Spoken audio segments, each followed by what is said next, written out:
மயிலாடுதுறை வீரட்டேஸ்வரர் ஆலயத்தில் திருக்கல்யாண வைபவம் கோலாகலமாக நடைபெற்றது.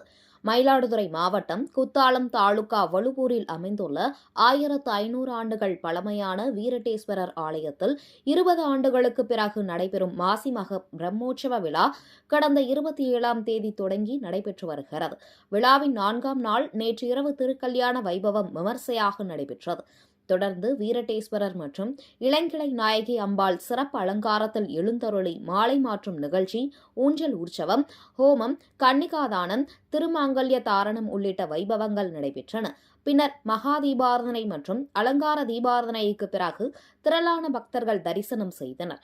தொடர்ந்து அருள் பிரசாதம் வழங்கப்பட்டு இரவு சுவாமி அம்பாள் வீதி உலா நடைபெற்றது.